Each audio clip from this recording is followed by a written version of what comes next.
नमस्कार मतदार बंधू आणि भगिनींनो, आपल्या सर्वांचं बोट टॉक्सच्या यूट्यूब चॅनलवरती स्वागत आहे। बंधू आणि भगिनींनो, ही बातमी आपल्या जेवणाच्या टाटाशी संबंधित आहे, म्हणून हिला थोडं काळजीपूर्वक बघा। नुकताच केंद्रीय वाणिज्य आणि उद्योग मंत्रालयाने जाहीर केलेल्या महागाईच्या आकडेवारीच्या संदर्भातली ही बातमी आहे। गेल्या 16 महिन्यांमध्ये सर्वात मोठा घाऊक किंमत निर्देशांक जाहीर झालेला आहे। ही आकडेवारी केंद्रीय वाणिज्य उद्योग मंत्रालयाने जाहीर केलेली आहे। सांगितलेलं आहे त्याच्यामध्ये की घाऊक किंमत निर्देशांक 3.36% वाढलेला आहे आणि याचा संबंध आपल्या जेवणाच्या टाटाशी संबंध आहे। खरं तर ही गेल्या 16 महिन्यांमधली उच्चांकी आहे। नुकत्याच 18व्या लोकसभेच्या निवडणुका झाल्या।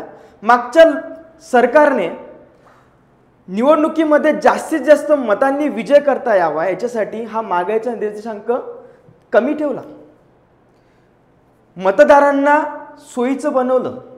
परंतु जसं सरकार परत आलं सत्तेवरती तसा पुन्हा महागाईचा निर्देशांक हा वाढून दिला। 16 महिन्याच्या पूर्वी आणखी जास्त होता।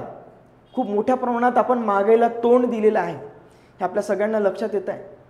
पुन्हा आता हा महागाईचा दर वाढणार आहे। लक्षात घ्या मित्रांनो, निवडणुका झाल्यात, सरकार स्थापन झालं, येतो अभि ट्रेलर आहे, आणखी वाढेल। हे तर तुमची फक्त अन्नधान्याची महागाई आहे।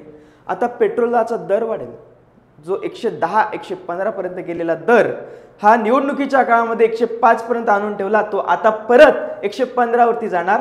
वेळीच ओळखा, कारण आता पेट्रोलला सुद्धा जीएसटी लावण्याचे प्रकार सध्या सुरू आहेत। एक प्रस्ताव सध्या सुरू आहे जीएसटी परिषदेचा आणि आता 23 जुलै 2024 रोजी केंद्रीय अर्थसंकल्प सुद्धा जाहीर होणार आणि त्याच्यामध्ये आणखी करांचा बोजा तुमच्यावरती पडणार। आता पुन्हा महागाईचा बोजा आपल्यावरती पडणार। यामुळे आणखी आमची गरीब जनता आणखी गरिबीमध्ये जाणार।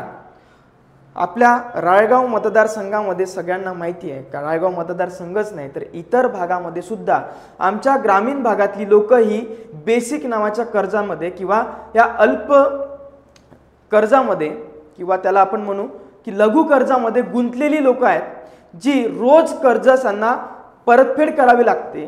ती लोक कुठून इतका सगळा खर्च गोळा करणार, कुठून इतकं सगळे महागाईला तोंड देणार। भाजीपाल्यांचा दर बघू शकतो आपण, 39% भाजीपाल्यांचा दर गेला आहे। भाजीपाल्यांचा किंमत वाढलेली आहे 39%, जी यापूर्वी होती 10% वाढलेली होती। जून महिन्यामध्ये वाढ झाली, त्याच्यामध्ये आपल्याला दिसून येईल।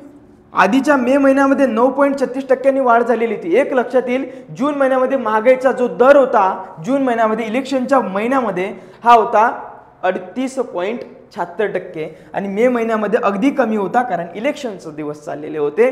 तो दर होता 32.42%, इतकी वाढ झालेली होती त्याच्यामध्ये। आता आपल्याला दिसून येतं डायरेक्ट 39% वरती। म्हणजे निवडणुकांसाठी आपल्या मतदारांचा वापर करून घेतला जातो, हे मतदारांना ओळखलं पाहिजे आपण। मतदार साक्षरता फार काळाची गरज आहे, मी अजूनही म्हणतोय।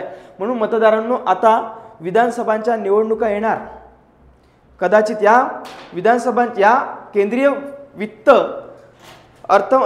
आपल्या अर्थसंकल्पामध्ये म्हटलं जाईल, कदाचित दर काही कमी ठेवले जातील, कारण की राज्यांच्या निवडणुका आहेत।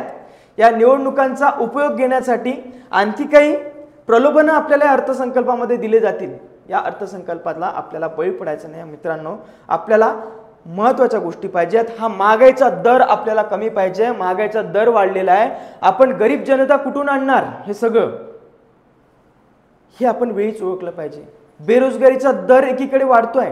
बेरोजगार असताना, हातात पैसा नसताना इतकी महागाईसाठी खर्च कुठून करणार? इतकं सगळं खाद्यान्न महाग होत आहेत, पेट्रोलचे दर आणखी वाढणार म्हणजे वाढणार, महागाईचा दर आणखी वाढणार म्हणजे वाढणार। त्या तुलनेमध्ये तुमचं उत्पन्न वाढणार नाही, ही काळ्या दगडावरची रेघ आहे, हे लक्षात घ्या। महागाई जर वाढत असेल तर तुमचं उत्पन्न सुद्धा वाढायला पाहिजे, हे एक लक्षात घ्या।